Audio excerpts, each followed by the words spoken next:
What's good, YouTube? Christmas Team Innovation here, bringing you guys how to beat Burning Abyss Part 2. And if you enjoyed this video, please hit that subscribe button for more competitive content. So if you guys haven't seen the first How to Beat Burning Abyss Part 1, it'll be an annotation on the screen and a link in the description down below. And also check out the Facebook fan page to get more competitive content, random vlogs, and etc. So without further ado, let's get into these explanations. Start off by saying, in the first video I talked about a lot on the main deck floodgates and the deck's weak, Burning Abyss's weakness, strength, and etc.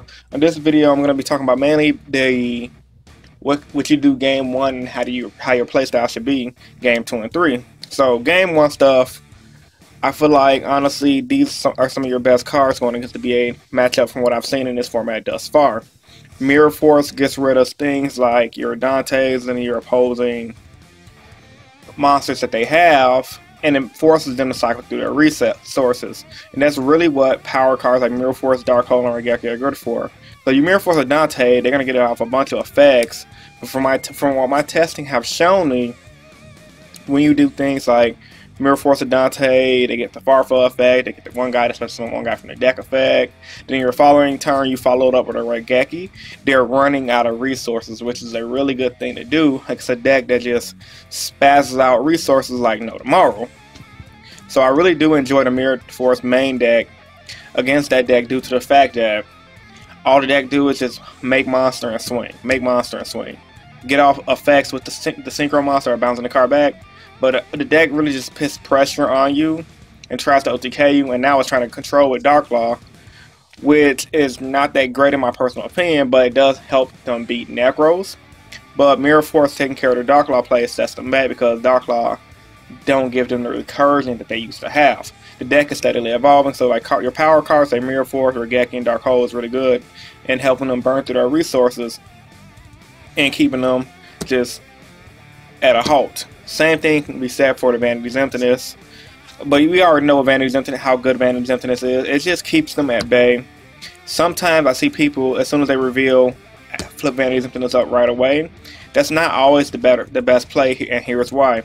Sometimes you want to let them go, special summon monster, then flip the Emptiness, so that way you can once again have them waste resources. So let's say they go special summon Farfa, Skarm, the guy with the 2000 defense, or whatever the guy's name is, and now you flip over Emptiness versus keeping it in their hand. Now since you flipped over Emptiness, let's say you are a hero player, you got Alias in your hand or Alias on the field, or you don't have a monster at all, you take a little bit of damage, but guess what? You summon your Neos Alias and you run over their monster.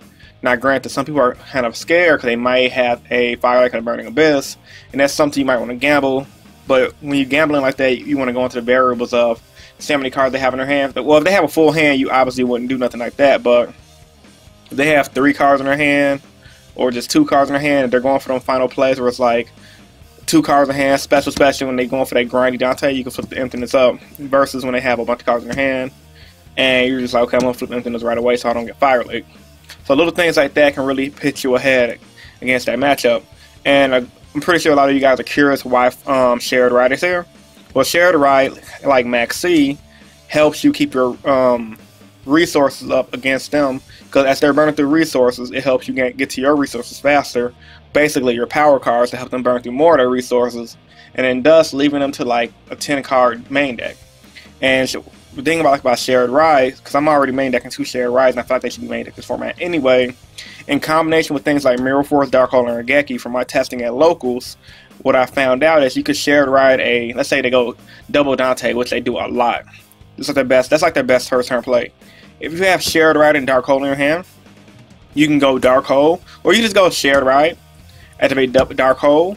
Now for every Dante they activate, you get to draw 1 card, so that's essentially a +1 for you. And if it might even put them in a position where they're hesitant to add anything back with Dante because of Shared Ride. And also they have the guy that searches their deck in phase.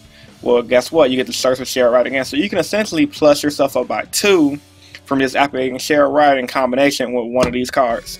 Very, very good combo plays with Shared Ride.